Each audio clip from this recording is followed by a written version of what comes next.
to right now. So it was a week ago today when members of the NYPD joined us here on Pix 11 to address public safety concerns and to discuss a heated Twitter exchange between department heads and a local journalist. You're not going to sit by on Easter Sunday to have an op-ed piece come out the day after the death of a funeral of one of our members, and then to double down on stupid with wrong facts. We're not going to sit by and let this happen. This is a two-way street. It is a two-way street, and we are open to conversations about crime and the way that our cops and our department and being held accountable, and being held accountable all of the time. All right, so the war of words between the NYPD and a local journalist continued this past weekend when he published another op-ed. Daily News columnist Harry Siegel joining us this morning to discuss all the back and forth here. So Harry, good morning to you. Thank you for coming on. I know you don't want to be the center of it. I know you don't want to be the story here, but here we are talking to you about this, right? Let's begin with what you were looking to accomplish, or what you look to accomplish when you write your columns, right? And what you intend the viewers to get out of what you're writing. I'm a New York guy. I'm raising my family here. I've lived here my whole life. This is a two-way street.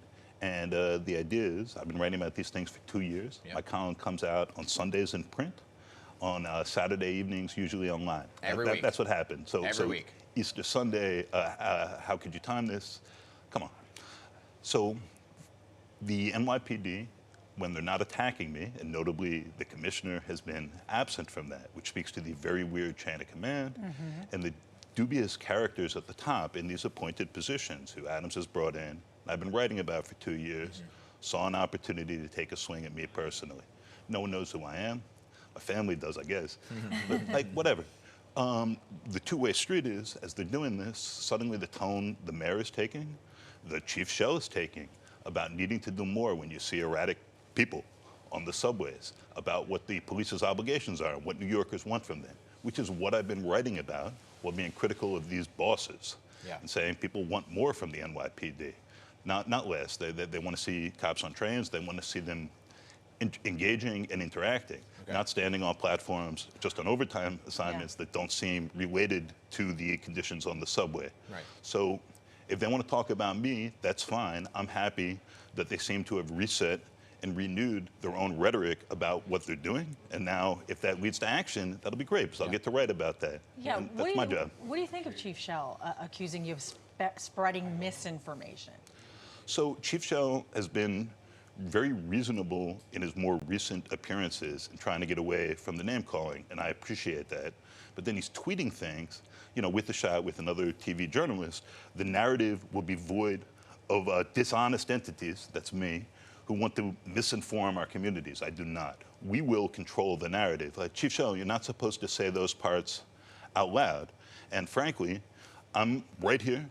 I always want to get things right. When I made one mistake, which I did in that column, and they seized on that, I corrected it. It didn't affect the argument. Chief Shell has identified the wrong judge and the wrong DA while talking about bail. He's gotten significant facts wrong about major crimes, like the attack on police officers, the fight with police officers in Times Square. He said they fled and were in California. They were not. You know, I could go on, but like, what I think is, if they renew their efforts on the trains, get this right, and find a way, because it's all overtime, to make this work overtime as a strategy, I'll be the first person applauding them. Like, I just live here. I want the trains to work. I want the city to feel all right. So you mentioned the name calling, right? You were called deceitful. You were called a gadfly, anti-police rhetoric, anti-journalist. Those are just some of the ones that were made on television appearances and in social media tweets. So I did ask them what they thought overall of the article and the substance of the article, and there seemed to be a big issue with the timing, right? So you mentioned that it was coming out every Sunday. Is there, when you look at the timing of it because of the officer's funeral, did that factor in at all, or it was just my articles come out on Sunday? That's a great question. I thought a lot about Detective Diller's death. I thought about this hero, this young guy, 31 years old, who'd been in the police for only 3 years and was in this, what's supposed to be a lead anti-gun unit, and his murder, you know, at the hands of people with long records. And I thought about what I had to add to that discourse right there. I thought about Chief Shell challenging someone who gave the mayor a tough interview to debate him at the funeral and how political that was. I thought about what the statute of limitations ought to be for that sort of criticism.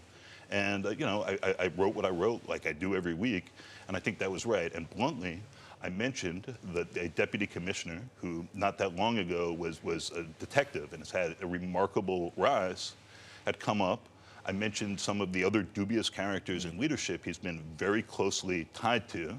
I'm talking about Chief of Department Jeffrey Madry. And I think they decided that this was the way, the timing.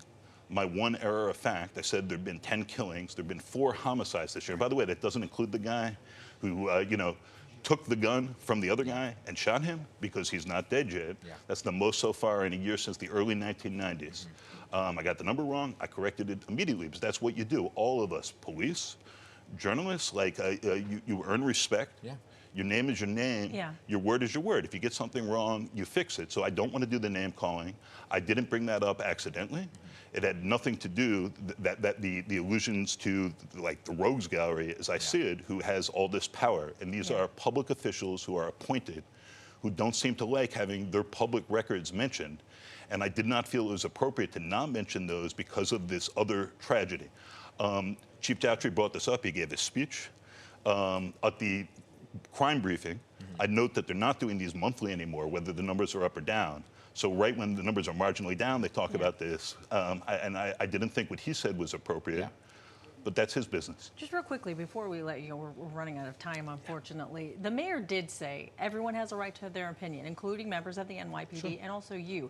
Has the mayor's office, anyone from the city, the NYPD, reached out to you to sit down and have a conversation like we're having here? They'd be no, and you know, they're all invited onto the FAQ MIC podcast for columns, for anything else they'd like. Like, I'm here, I want to get things right.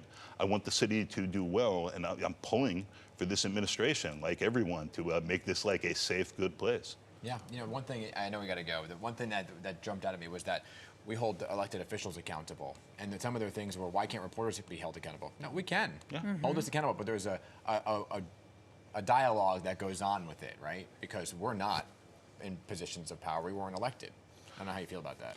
The press has real power, and we have a platform. And if I get something wrong, I immediately correct it. And the great thing is I get to do this every week. And I expect public officials, and especially those with guns and uniforms and like real authority, to be held to a real standard. If they don't like that, I'm just going to keep writing. All right. Harry, thank you so much for coming on to tell your side of the story as well. I know you don't like to be the focus, but thank you for coming on, all right? I appreciate it. Thank you. Let's get back to New York City, right? Yes.